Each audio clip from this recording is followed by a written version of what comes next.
Endilikli diksiyonu başlayımız hürmetlik vatandaş bugün İslahı 2021 yıl 6. ayın 25. gün. Mavzumundak.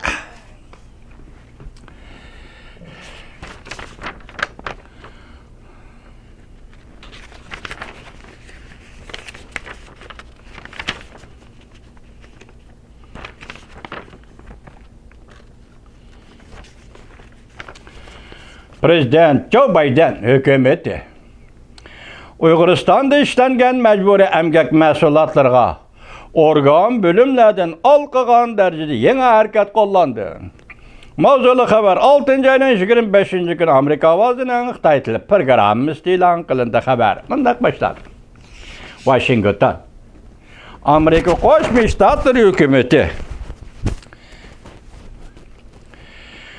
Uyg'uristonda ishlangan majburiy emgak mahsulotlariga bölümler ve organlardan alqagan yeni harakat qo'llandi. Prezident Joe Biden hükümeti 6. ayının 24. günü payshanba mundaq ko'rsatdi. Jungo Uyg'uriston Xichin şirketi ve bu şirketning tarmoq şirketi ishlab chiqargan quyosh energiyasi batareyasining halqiliq materiallarining Amerika bozorlariga kirishini cheklash hamda Amerika davlat ichida energiya bilan ta'minlash liniyalarini tozalashni davomli qo'llaymiz. Bu Washingtonning Uyg'uristonda davomlashayotgan kishilik huquqiga tajovuz qilish va majburiy emgak masalalari bo'yicha qo'llangan texnik keng tirishchanligining bir qismidir. Shundaqla Amerikaning adolatsiz iqtisodiy harakatlarga zarba berishining ve Amerika'da sağlam pakiz energiya sanatını terakkiyatını ilgiri sürüşünün bir kısmıdır. Prezident Joe Biden hükümet emeldarları mundaq ko'rsatdi. Aksaray 6. ayının 24. günü Amerika hükümetinin Uyg'uristonda majburiy emgakka qo'llangan yeni hareketining ahvoli to'g'risidagi tushuntirishida mundaq ko'rsatdi. Amerika Tamoyda idaresi ve Chegara qo'g'dash idaresi Uyg'uristonda Xichin şirketi ve uning tarmoq şirketi ishlab chiqargan mahsulotlarni vaqtincha tutib qilish buyrug'i e'lon qildi.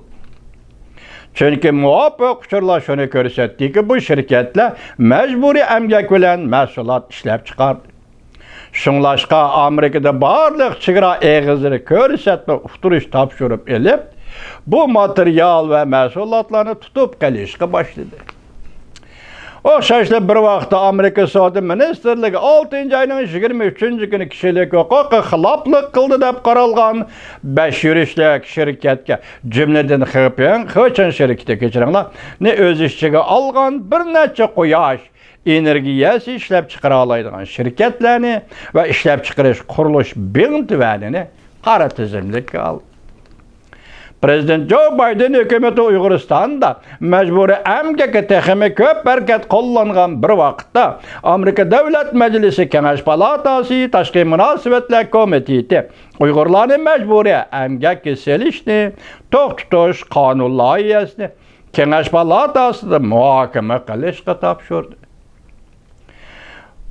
Bu qulluq tizim undaq oddiy ish emas deb ko'rsatdi senator Marco Rubio. Kengash palatasi Tashqi munosabatlar komitetining yig'inida.